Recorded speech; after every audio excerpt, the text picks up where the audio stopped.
Welcome to the Contact Center Perspectives Podcast. I'm Steve McDonald, your host.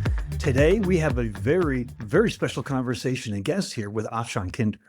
Now, Afshan, you're not only the CEO of Switchgear and Elevate to Great, but over the last number of decades, and I won't say exactly how many, but you've worked with some of the largest brands in customer engagement, employee engagement, customer success.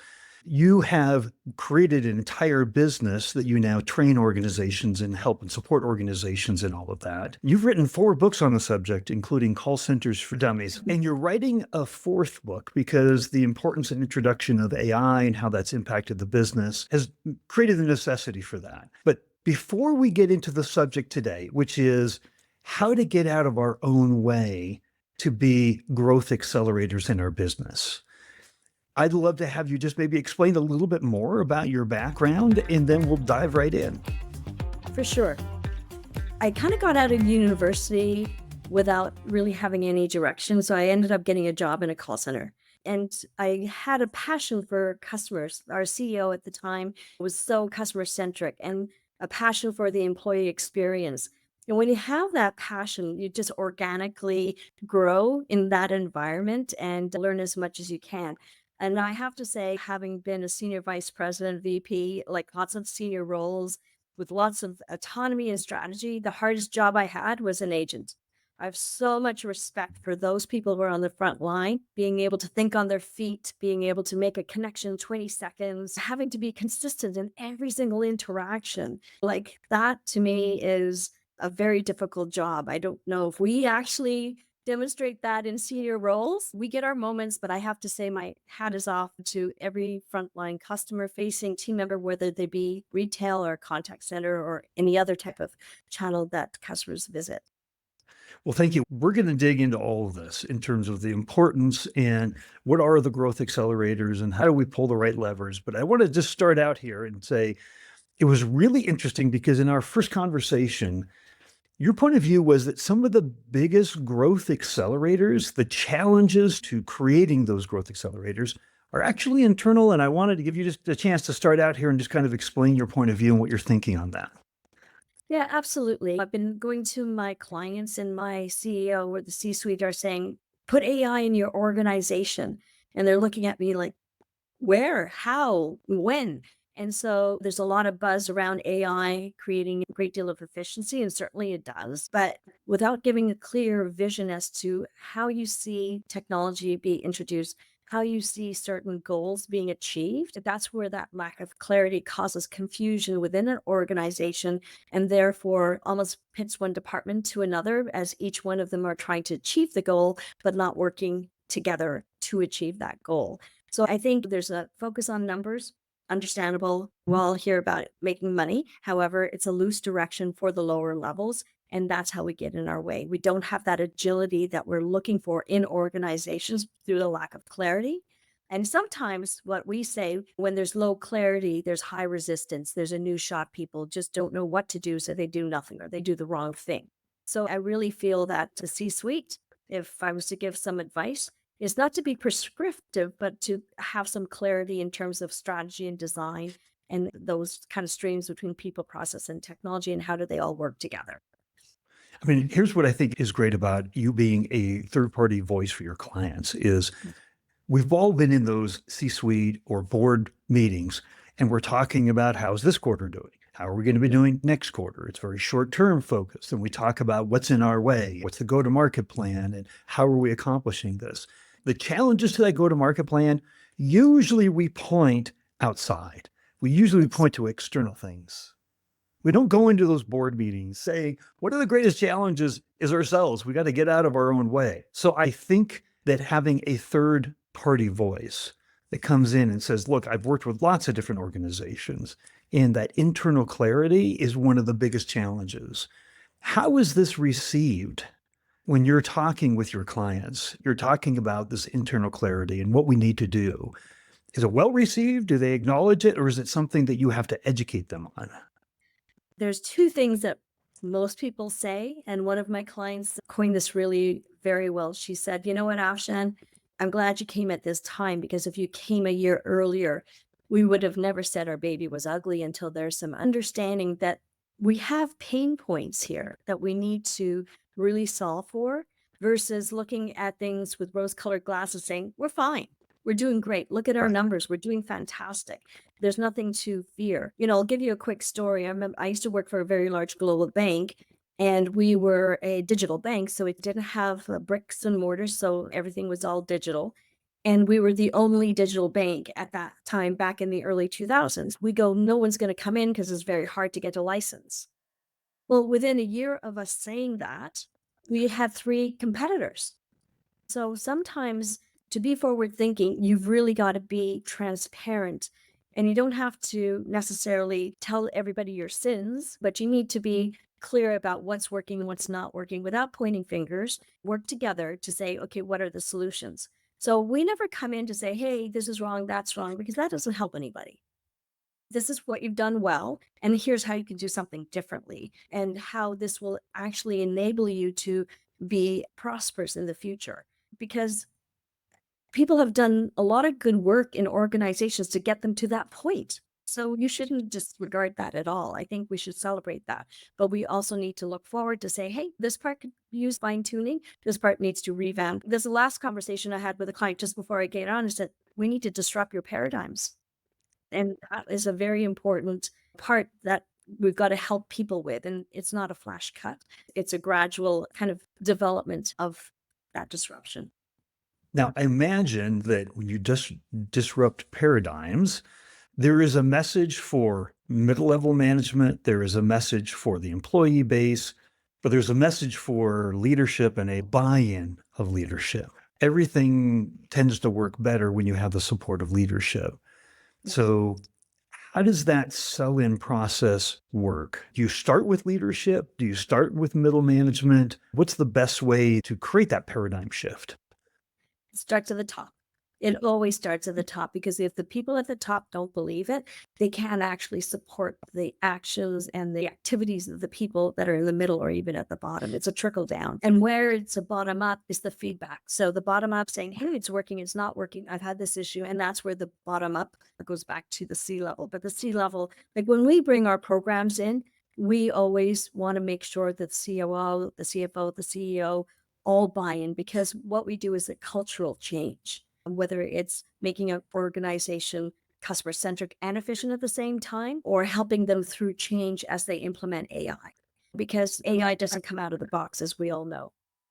It has to be trained, but there's a whole people component to it that people aren't understanding in terms of the skills that will be needed in the future. So all of this wrapped together really has to come from the C-suite with some clarity and some direction. And then we help with what are the techniques? What are the strategies used to bring this change into the organization? And I'll just say one last thing is that I see a lot of companies with change management teams. And when I see these teams and I work with these teams, it's all about the communication of what needs to change and not so much on how it needs to change. It's the how that really is where the rubber meets the road, as they say. So, from Deloitte to McKinsey, Booz Allen, all these big consulting firms, they have big change management groups. It's a big, big deal. But you focus on the people, you focus on the employee, the engagement, and the customer. What is different, and do you have a story? We remember things 22 times better when it's told to us in the form of a story of how the change management focused on the people works. Absolutely. So let's talk about what change actually is defined as. And I think that's going to be helpful because a lot of times, especially at senior levels, let's push this change through. We send an email, we have training sessions, we have one on one sessions, and it's all one way tell as to why it's great for the company, why it's good for the customer, and some notional thoughts about why it might be good for the employees, but often it's not quite there. What we're really asking our frontline people to do is to change what they say or what they do that's different from what they did the day before. So you're asking people to do something completely different than what they're used to. And what you're doing is you're breaking a habit, you're creating new habits. So if we really understand what change is, which is creating new habits, we probably would do things differently. And if you want to create a new habit, you got to really connect it to what's important for that individual and personalize it. So think about yourself. If you wanted to have this habit of going to the gym, That's a new habit you want to create because you don't go to the gym. You want to go to the gym. So there's that what's in it for me there, but it's not a habit for you to do that. So that's where your leader comes in, works with you to collaborate on what might be different ways that we can build that habit. And that's the change part. And whether it's a small change or a large change, that's the strategy around change is really helping people to make that actual behavioral change. So that's what we do. Our programs do that. And that's why we get such great results. Now, I know also that you don't just come in with preconceived notions, same playbook for everyone. You actually do quite a bit of listening. You do a lot of interviews. And I'm bringing that up because this is important for all of us. We have to learn from the voice of those that are our employees and the voice of our customers. How do you bring that voice into the process here? Well, it's so important to bring the voice of the customer and the voice of the customer facing employee into the conversation because that's where all your KPIs live between that interaction. So you have to satisfy the needs of the customer and the employee, making it easy for them to satisfy those needs. So we really speak to that level, but we also go to the first line leader, the second line leader, and up to the executive because we need to solve something for everybody. It's not just one group of people. And so it's very important. I'll give you an example. We have a program called Creating a Customer Experience Blueprint. It's a library of skills that needed complex skills as well as basic skills at the agent level. And so when we build it, we don't build it top down. We actually build it bottom up because your agents know the most as to what works and what doesn't work. So we really coined it built for agents by agents in order to drive that change. Because even at that level, they're always saying, hey, what is so and so doing that I could do? Because I see that they get really good results. Well, let's bring all that in. And plus, our expertise as to what great service is and the techniques that we have really make a very robust model. And it's a very simple model. When we bring it in, agents love it and leaders love it because they have something to coach to very specifically. And the senior leaders love it because they get results immediately. So anybody can, within their own organization, be interviewing their own agents, their own customers, garnering that voice and that feedback, and then making changes. Why isn't that happening naturally, just on its own organically? It's a little bit of politics. It's wanting to look good in front of your boss, not being the person who's upsetting the apple cart, so to speak. So when a third party comes in, and we call it collective wisdom, we're not going to name anybody, but we're going to look for themes and we're going to pass those themes on because at the end of the day, when we do focus groups with frontline agents, we do with, say, first line leaders, their own leaders, they all want the same things. They just say it differently. And it's so interesting to see. Agents will say, I want to be treated fairly. I want my leader to really understand my situation. And leaders will say things like, I really want them to be engaged. I want them to come into work. Well, they're saying the same thing, but they're looking at it with two different outcomes, and the solution is the same. How important is listening, collecting the voice as a part of implementing a paradigm shift, a change, any of this change management we've been talking about? If I said you can't go in and interview, you just got to bring your wisdom and your knowledge and your playbook in, how important is it that interview, that voice of the employee and customer in implementing the change? It's huge. At the end of the day, as I said, they're the ones who have to say and do something differently. So we need to ask them, and we listen to a lot of calls, and we want to listen to everybody because everyone has a different lens and different perspective. And we want to make sure that the solution actually satisfies all of the folks from the customer all the way up to the C suite. But if you don't employ the voice of the employee who is actually doing the job, it's a really big disservice to the organization because they're the ones who have to make the change. So you really do have to listen to them to figure out what's motivating them. What is the what's in it for me, for them? And sometimes it's not the paycheck. People will say they're just here for the money, but that's really not what it is. You have to go a little bit deeper than that. What does money do for me? Security, status. It could be I'm saving for a house, whatever. So we really need to understand individual motivations. And that's what we teach the leaders to be personalized because once they're personalized, that's how you build trust in relationship. So I know I'm going a little bit off on a tangent here, but as I said, that's a hard job at the frontline agents level, and I have a great deal of respect for it. So their voice has to be really a strong voice in the overall solution. Now, I know a lot of organizations work with outside partners. There's strategic reasons why we need to have BPO partners involved in our customer support or call centers. When you're doing this kind of a change management, how do you account for the outside partner? How does the outside partner a part of this change management process? They're part of the family. And I'm glad you're calling partner, not vendor, which is part of the family. So we work with a lot of BPOs because we work with the clients. And I find that working with BPOs sometimes is a little bit easier because they dedicate time for the change. They dedicate time for coaching. It's part of their MSA or their SAL. So they have the dedicated time and they actually fall into line a little bit easier. You don't get as much resistance because they want to please their client. Usually in internal organizations, there's a little bit of arm crossing. And why are we making this change at all levels? It's not even just at the agent level. And especially at frontline team leaders, they're kind of the vessel for everything in the company. It seems like if marketing needs something, go ask someone in the call center. If HR needs something, if IT needs something, it's all kind of roads lead to the contact center because I guess they think there's so many people there, there probably someone available to do this work. But frontline team members are overwhelmed and they need to have their role really well defined. And people tend to be a very small part of it.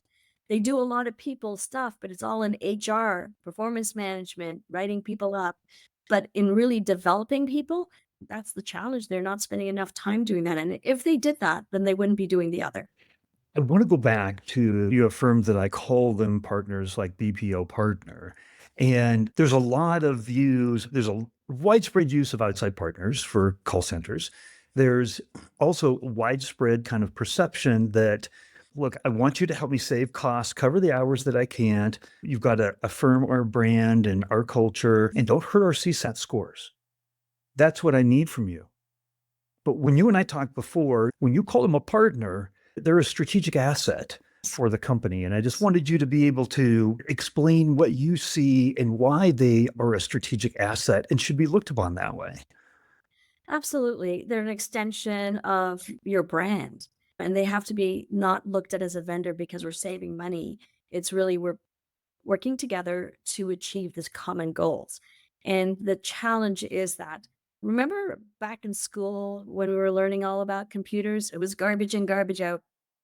A lot of our processes aren't perfect and we pass them on to our partners in an imperfect way, or we pass on training in an imperfect way, or we pass on how you guys coach.